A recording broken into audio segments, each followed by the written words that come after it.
Good morning, everybody. Welcome back to another episode of the Tim and Tim Show. This week, we are talking about cash flow versus equity.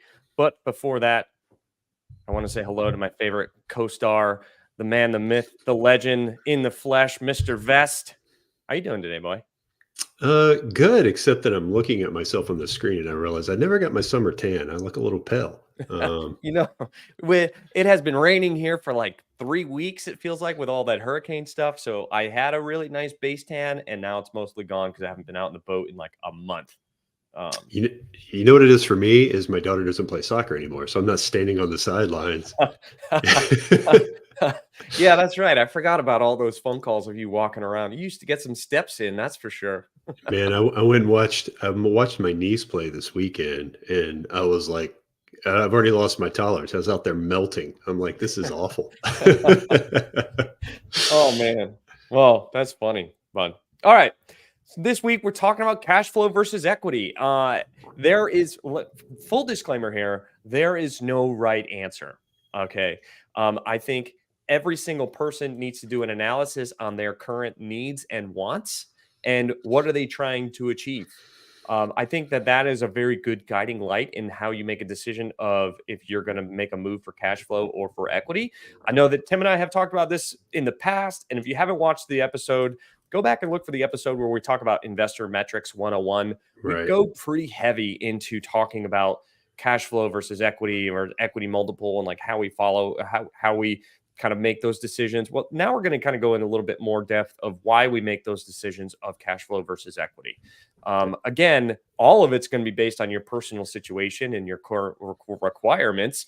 I know I have my preferences and I have my own thought process. I know Vest has a similar but different thought process, and I know everybody listening to the show also has, fight me till you're dead, right? On what the best route is, but ultimately there is no best route. Good morning, Dennis. Good to see you again. Yeah, we've been busy, just been, kicking ass and taking names, as they say. So I'm all out of bubble gum at this point. But time to get back to doing some of these episodes. So Tim, Vest, cash flow versus equity. Where's your gut lead you here on your first initial reaction?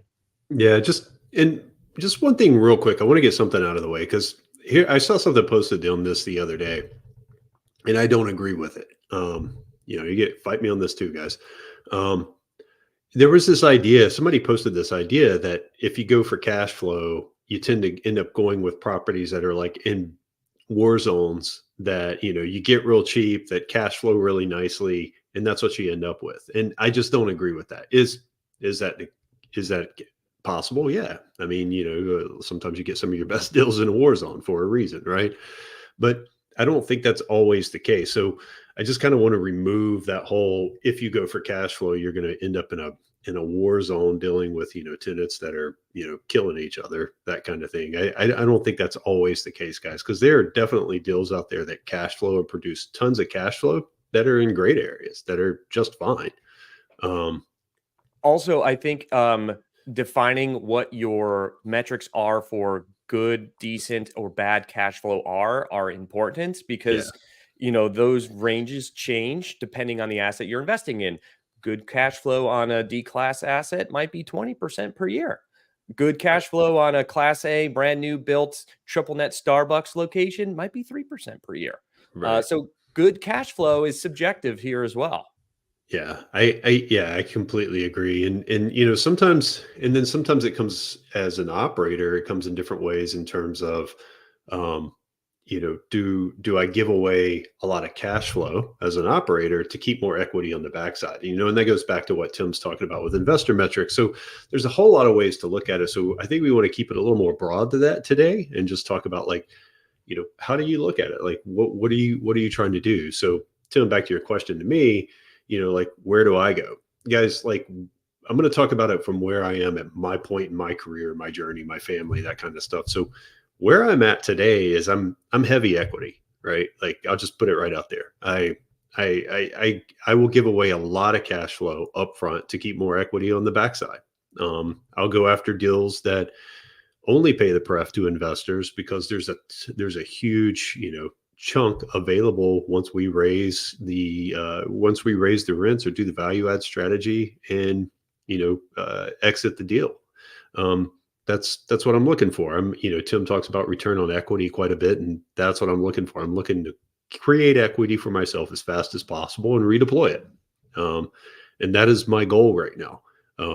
Will it always be that way? No. And I think that's kind of where we go into with this conversation is, hey, you may start one way and end up another and then pivot back another way.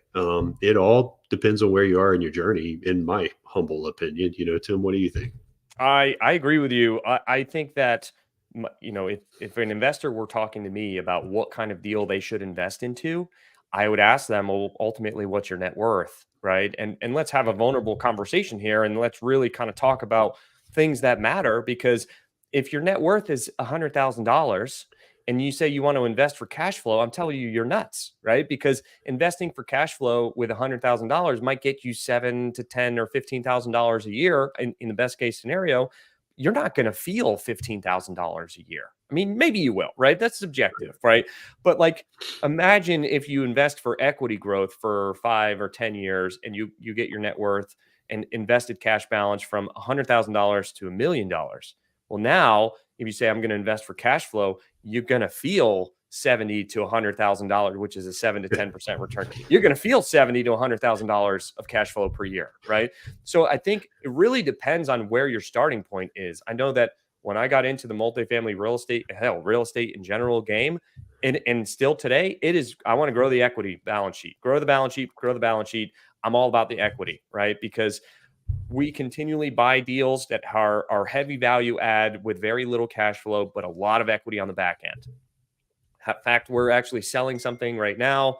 Hopefully this deal goes through, but I mean, the equity on the back end for our investors in a little over 2 years is like 50%, right? So that's substantial, right? Yeah. And for Tim and I, and for my investors, when you grow your equity balance that substantially in a short period of time and you reinvest that money, now you're collecting cash flow or your investor preferred return, like 7 or 8% or whatever on a higher balance. You're going to see more cash flow inevitably. So my theory always is, if you focus on the equity multiple in the balance sheet, the cash flow will follow, right? It's Right. inevitable. Cash flow follows balance sheet net worth. It's inevitable. Yeah.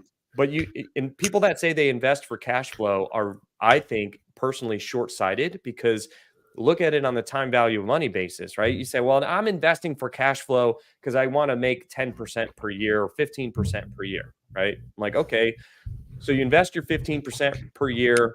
In 2 years, you got a 30% return. Okay, that's great, right? That's wonderful. Okay. But if you invested for the equity, maybe you would have gotten a 2x return in that same time period if you're able to get 15% per year in cash flow. And now you're working with $200,000 instead of $130,000, Yeah. right? Yeah. And then you're really going to feel the change in cash flow from 100,000 to 200,000. It's literally double, right? So if you have that mindset of continually doubling the equity balance sheet, then the cash flow will inevitably double with it, with no change in your investor risk profile, right? Yeah. That's key. No change in your investor risk profile, because you're just investing a larger sum of money at the same rate that you invested your smaller sum of money. So the faster you get a bigger sum of money, the better. So, at a certain point in time, there will come a point where you're like, okay, well, I've continually invested for equity and grown that equity and grown it and grown it and grown it. Now I'm going to take a portion of this cash. I'm going to leave it in something that makes more cash flow, right? That's going to offset my daily expenses, my mortgage, my car payment, if you have one, all of those types of things, because it takes care of your nest egg, right? Your nest egg is, or your monthly expenses are taken care of.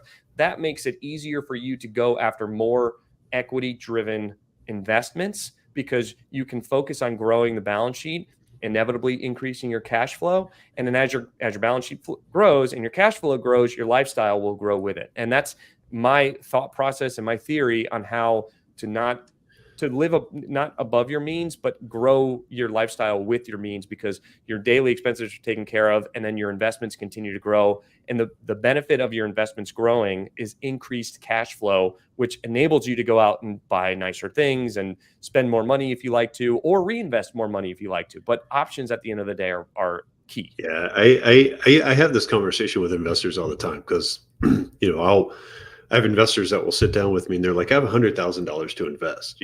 I want it. What do you have that's like a 7 pref or an 8 pref? And I'm like, honestly, with 100 grand, I wouldn't even look at the pref. Like I wouldn't even care about that. What I would be looking at is like, let me find the deal that for my $100,000 is going to give me the most equity on the backside. And it's exactly what Tim's talking about is what's that 7 pref really paying you on $100,000 over the year, $7,000. And is that really making a difference in your lifestyle? And then two, one thing I talk to investors about is like, we're going to make that distribution. You're going to receive it every quarter. What are you going to do with it? It's most investors I talk to, it ends up in their checking account and they spend it. Right. So if you go for pref and you make $7,000 over 2 years, you make $14,000. By the time you get to that into that 2 years, that 14 grand's gone. You don't have 114 grand. You got 100 grand. You got exactly what you started with. So I'm like, you really should be looking for a deal that's giving you the equity on the backside. And I encourage people like, hey, go. What if I offered you a deal, no pref, but I ended up giving you more equity in the deal? And they're like, I don't know, man. I really like that pref. And I'm like, do you though? Like, if you're $1 million investor, kind of like Tim's talking about, if you're throwing $1 million in the deal, maybe you like that 7%, right? Because that's substantial. 70 grand a year. That'll work, right? But it on a kind of on a much bigger scale. I actually had this conversation yesterday with somebody who was kind of debating with me about inflation, and they were talking about Warren Buffett putting money in T-bills and getting 5%. I'm like, yeah, Warren probably put $100 million in T-bills at 5%. Like, guess what he's making every year on that 100 million? Yeah. I'm like, 5 million a year in cash flow is pretty substantial. I was like, do you have that kind of dry powder sitting on the sidelines to make that kind of dent? And I'm like, I don't.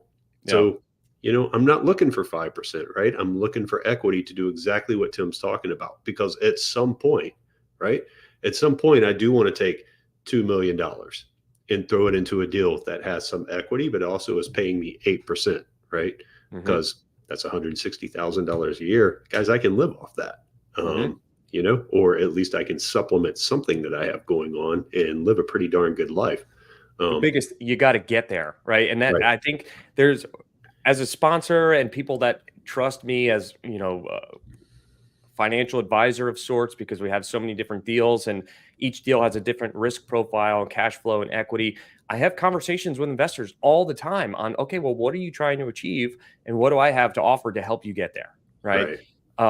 You got to get there is the biggest thing, first and foremost. Right. And we love transparency and honesty here. There's a deal that I invested into, and it pays an 8% pref. I only invested like 25 grand into it. And every quarter, like clockwork, I get $500, goes directly to my personal checking account. And my wife spends it at Whole Foods, and I don't even see it. I don't even feel it. Don't even know what happened to it because it's $500. My preference there would have been like, you know what? We probably should have just saved all of that money, left it into the deal, and then at the exit, pay it all out into one big lump sum, because I can do some damage with a large lump sum. When you look at this little trickle of $500 every quarter, like it doesn't do anything, right?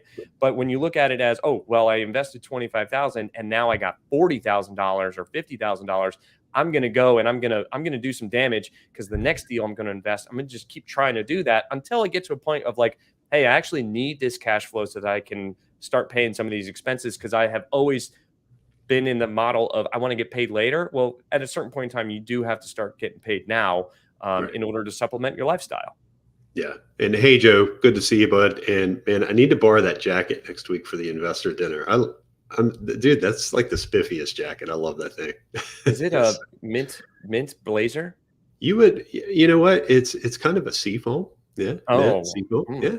The Yeti cooler on my boat is seafoam, so I approve. Maybe Actually, dude, I was like, he was wearing that thing down in Tampa. I was like, I wish I could pull that off. Joe pulled it off. It would look completely silly on me.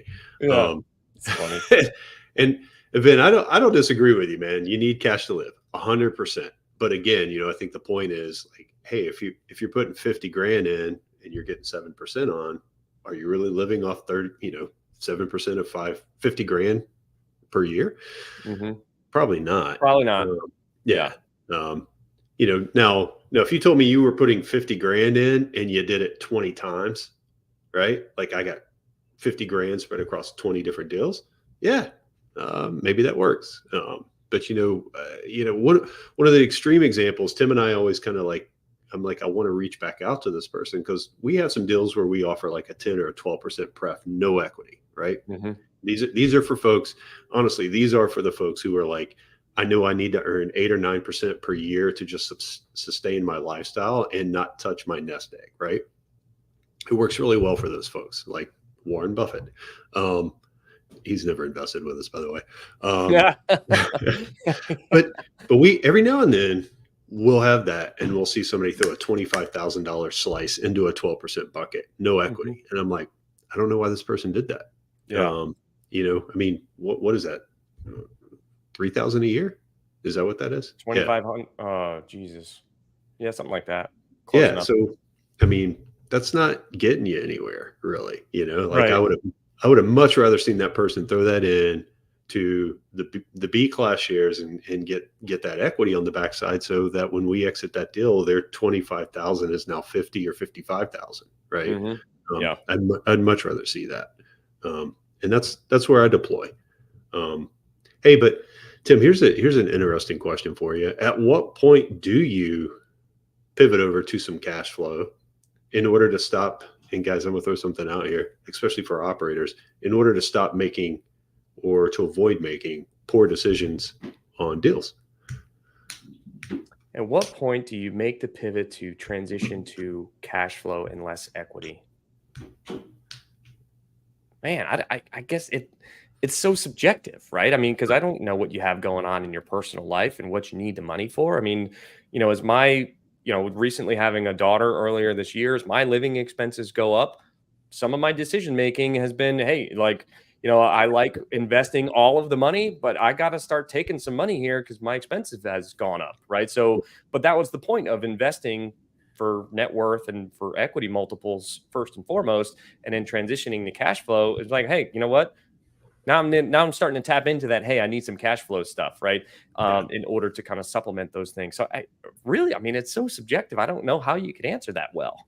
Yeah, and we're not talking specifically about anyone here, but one of the things we see as operators, like, hey guys, we all know about the acquisition fees on deals, right? A lot of these deals come with acquisition fees, but one of the things Tim and I have always told ourselves is like, I don't ever want to be in a position where I'm chasing acquisition fees, right? And that's where the cash flow piece does really start to become critical. And Tim and I have had a number of conversations about this lately. Part of it being, we're both in this group, GoBundance, and guys in there talk about, being able to have consistent cash flow to fund your lifestyle, right? Because it does. I mean, we've talked a lot about equity, but let's be honest, having consistent cash flow, having that cash to live in, completely agree with you.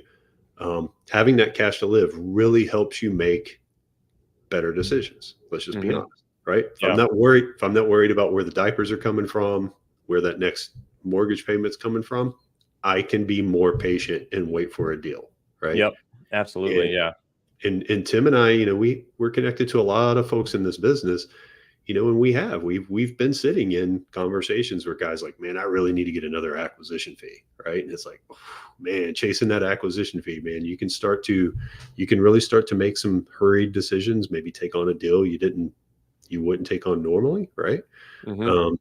So, like Tim's talking about, it's subjective, but you absolutely do need to get to a point at some point where you have some sort of consistent cash flow going on. However you make that happen, right? Yeah. Christina brings up a great point. And this is something that we have talked about in the past and we can bring up again, is we continually build this real estate business and go for equity, right? Because when you sell some of these deals, the equity hits are large, right? And they're substantial. And you can really do a lot of damage with this money when you take a big chunk of money all at the same time. some of my investment thesis has been, yeah, I'm going to take some of this real estate equity, I'm going to convert it to cash, and I'm going to invest it into a business. And yeah, businesses have equity multiples and they grow substantially. But what's different about a business versus real estate is businesses typically cash flow significantly higher than real estate, like double, triple, 5x more than real estate would. I mean, we're talking about on a debt coverage ratio basis, you're looking at a 1.2 to 1.25x equity multiple. So that says that you have 25% cash flow above your debt service. So that, put it into numbers, is if my debt service annually is $100,000, then I would need to have a property that produces cash flow of $125,000 in order to get the debt. So therefore, you're getting $25,000 of net cash flow after debt service every year. In a business, though, you might have a debt service of $100,000, but because it's a cash-driven business, which is repeatable revenue business, repeatable income stream, you might have $300,000, $400,000, $500,000 of cash flow above that $100,000 of debt service. Now, a lot of that has to be reinvested into the business for equipment and whatever you decide to reinvest the business into in order to continue to grow it. But you can see how there's differences in cash flow from a business versus a real estate investment deal. Real estate is commonly known as the long-term investment for equity preservation and growth, and businesses that are known for cash flow get me paid today. There's a guy that I respect a lot. He's coming into the Charleston area soon to do a mastermind event. I'm not going to it, but I know a lot of my friends are. Chris Rude, he talks about his slow, medium, and fast cash. Real estate is typically your slow cash, right? It's a long-term cash thing.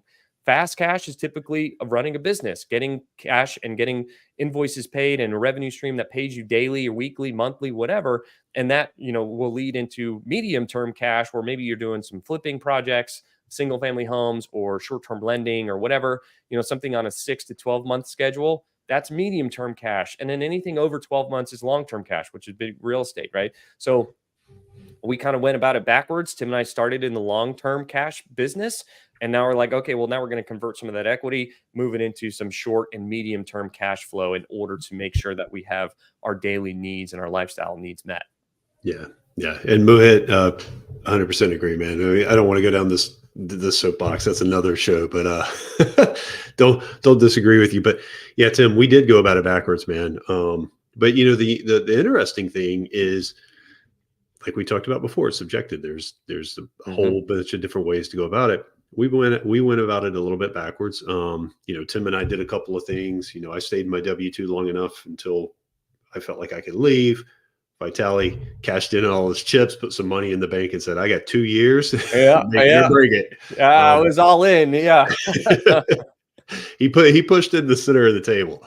So that's all. Hey, I give all credit. My wife is the one that suggested that. So she's the one that said sell the house. Like, wait, here he is. 4 years later? No, September 20. September 2021. I quit my W-2 job. So in a month, in about 30 days, it'll be 3 years. So he's outlasted his original plan. So no, but not by much. It's only been 2 years. But guys, like, one of the things with this whole bit is like, hey, guess what? We're now at a point where we can actually start to use our real estate scale to create businesses, which we're now starting to talk about, right? Like, and no, it's not the property management business. We'll joke about that one another time too. But guys, now we've got skill. Don't go start a property management business if you want to make a lot of cash flow. No. So guys, like, there's some things that we're looking at within our business, like we've talked about before, is like, where are we spending our money within our business, right? And we're seeing where we're spending that money, and the fact that if we bring some of that stuff in-house, we can do it for less. We can do it for less while still cash flowing that particular piece of business as well. So, there's a number of ways to do this. You can start a business. I know some guys who run businesses and then use the excess cash flow to buy real estate. Maybe we're going to use our real estate to start to create some cash flow on the front side by other businesses. You never know. I mean, there's a million different ways to do this whole thing.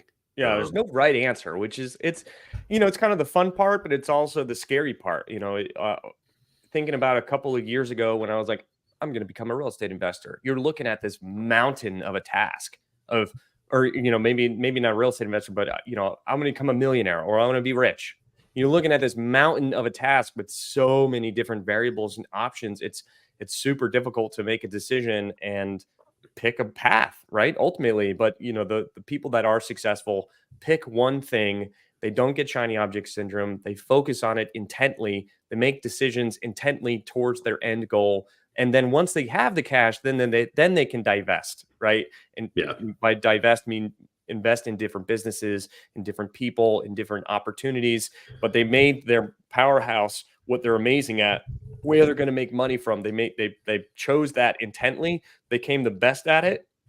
They made their millions or trillions or whatever, and then they're divesting it into different opportunities for mitigation of risk.